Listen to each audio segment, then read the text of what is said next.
Hi everyone, this is Ashley Lateki Ellenboss with Sky House Herb School and Apothecary, and I'm here today to talk about herbs for anxiety and depression. A lot of clients of mine recently have been having more intense bouts of anxiety and depression due to the situation of life and the COVID-19 outbreak. So I thought I would bring a few herbs from my garden that are pretty easy to find, very simple to use, and very effective medicines for one for anxiety and then one more specifically for depression, and outline some of the differences that these herbs have, some of their similarities, and then how you can use them. So the first thing I wanted to talk about is anxiety. And I think with especially being under quarantine, a lot of people are really feeling kind of cooped up, restless, feeling overwhelmed, out of control. And so the first herb that I wanted to talk about is lemon balm. And lemon balm is in the mint family. So both herbs we're going to talk about today are mint family plants. And herbs in the mint family have a few characteristics. One is that they have a square stem, which you might be able to see kind of ridged here. They have opposite leaves, so you can see the leaves grow across from one another along the stem. And they also have my lemon balm is not in flower, but they do have a very similar looking flower. So lemon balm is a plant that is a wonderful herb to use for anxiety, and specifically anxiety where you have problems with insomnia, where you have restlessness, overwhelm, and also, one of the ways I think about using lemon balm is it's sort of for the depressive anxiety. So this is the type of anxiety where you feel overwhelmed, you're feeling really uptight, but there's also sort of a feeling of hopelessness underneath the anxiety. So even though you might be appearing more, you know, maybe more hypervigilant than the depressed person, underneath that hypervigilance is a feeling of hopelessness or depression.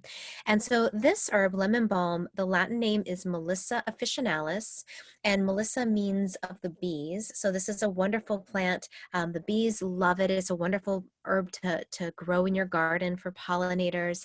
And the name, or I should say the actions of this herb are also really specific for what's going on right now, because this plant is also an antiviral. So not only is it what we call an anxiolytic, which means it reduces feelings of anxiety, but it also helps to fight off any sort of virus. And so that's, sort of feeding two birds with one hand, as I like to say. Lemon balm also has been quoted as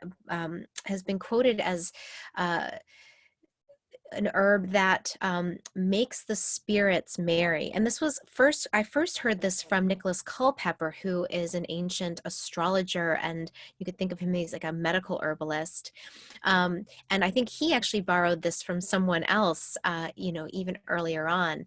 But this idea of lemon balm as being something that uplifts the spirits and makes the spirit merry. And, you might think, well, for anxiety, I don't want more energy. But the cool thing about this plant is that it doesn't give you like caffeine energy.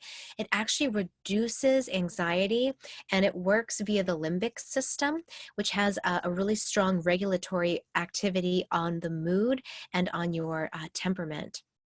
So it's a really, really nice herb for giving you sort of mood regulation, but also uplifting the spirit. So that's why it's good for that sort of depressive anxiety.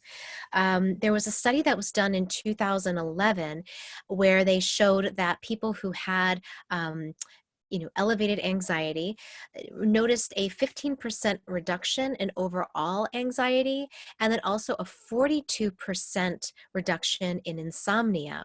So I think that's significant. So if you are looking for something to help with both sleep and also with general anxiety, lemon balm is a wonderful herb. It is one that is very tasty. And the way that I like to use lemon balm is I like to use it what I call freshly dried. So that means you would take the fresh plant if you have it. And again, it's super easy to grow, but you would just dry it. And I like to dry a lot of my herbs, just sort of hanging them upside down, someplace where there isn't a lot of direct sun. And then once everything has dried out to where, it will kind of crinkle a little bit and you'll sort of hear the sound of the leaves being dry, then you crush it up and you add hot water. You can also buy lemon balm commercially. There's wonderful sources of organic lemon balm from a lot of local herb farmers. Also, you can buy it through different larger organic herb distributors. So you can look those up, and I'll give some different ideas for you in the comments section if you're interested. But you can also just buy it dried and make a tea. And I recommend starting off with about a tablespoon of the dried herb and 2 cups of hot water, and pour the hot water over the tablespoons of dried herbs. Let it steep for about 15 minutes, strain it, and then sip on that. And for insomnia, you want to be drinking it about an hour before you're ready to go to bed. So that's lemon balm. Now, the second herb I brought from the garden, this one is peppermint. And so peppermint is also in the mint family. Lamiaceae is the Latin name. It also has this beautiful square stem. So you can see the 4 ridges. It has a little bit of a purplish tint to the stem. You can see that's very common signature of peppermint. The leaves look very similar as well. They're deeply veined. They've got a serrated edge. However, these leaves, as you can see, are much longer, whereas the leaves of lemon balm are more rounded. So side by side, you can see that the leaves are quite different. And the scent is very different. Lemon balm has that characteristic lemon, kind of refreshing lemon scent, whereas peppermint has that very invigorating, well-known smell that we all love. So what I wanted to talk about with peppermint is depression. So depression is characterized by feelings of having a lack of motivation, lethargy, just really feeling maybe heavy and despondent and a little bit dissociated. And peppermint is just such a simple, wonderful herb for reviving the spirits and really waking up the mind and also getting the digestive fires awakened too. And a lot of ancient herbalists, in the one that I'm thinking of in particular is Paracelsus, um, really believed that the fire in the body that's responsible for having energy and good spirits all starts in the gut.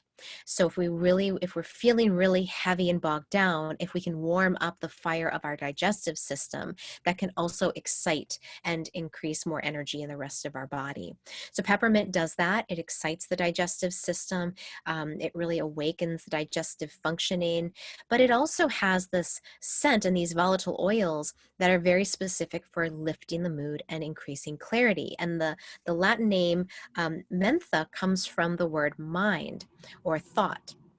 And so the ancient Romans really believed that peppermint was a wonderful ally, and they used it in this way to help clarity, clear thoughts, and clear cognition. So if you're feeling kind of dull and heavy, then this would be a wonderful herb to add in. It also is an anti-nauseant, which I thought it was really interesting.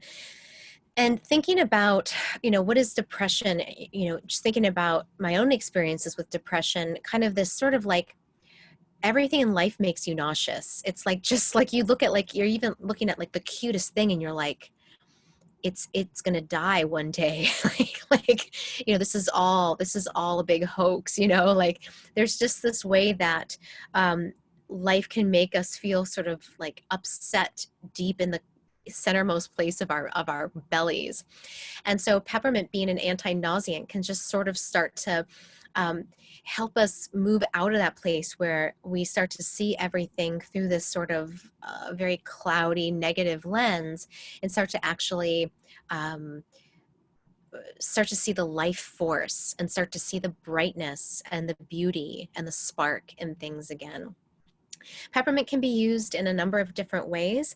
You can always use it as a tea. So again, the freshly dried herb is ideal. So if you grow it yourself, you can easily dry it, crush it up, and make a tea. This one's a little bit stronger, so I would use about maybe 1 tablespoon of dried herbs per 1 cup, or sorry, per 2 cups of hot water. Let it steep for about 10 minutes, and that will give you a nice strong blend. You can also use this one as a tincture. So a lot of different herbal companies will sell peppermint tinctures, and you could just take about 10 drops of that about 3 times a day right on your tongue. Another way of using peppermint is as an essential oil. And I don't recommend applying this directly to your skin, but you can diffuse it in the room or add 1 drop to maybe about an ounce of, or maybe like half an ounce of a carrier oil, like olive oil, jojoba oil, and then use that on your body, or use that also just, on your temples sometimes can also help with mental clarity and focus. So those are a few different ways of using peppermint. So I hope that's helpful and gives you an idea of ways of using, again, herbs that are very, very easy to find, very, very safe. Both of these herbs are safe in pregnancy and safe in breastfeeding.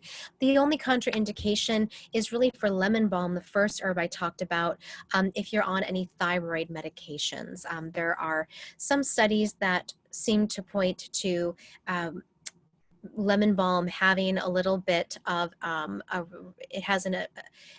it reduces the production of some thyroid hormones. So especially if you're hypothyroid, and you have more hypothyroid or hypothyroidism, you'd want to be careful with this plant. So otherwise, have at it and tell me what you think. Tell me if you have any experience with either of these herbs and how you like to use them best. Thanks so much for joining, and I'll see you guys soon. Bye.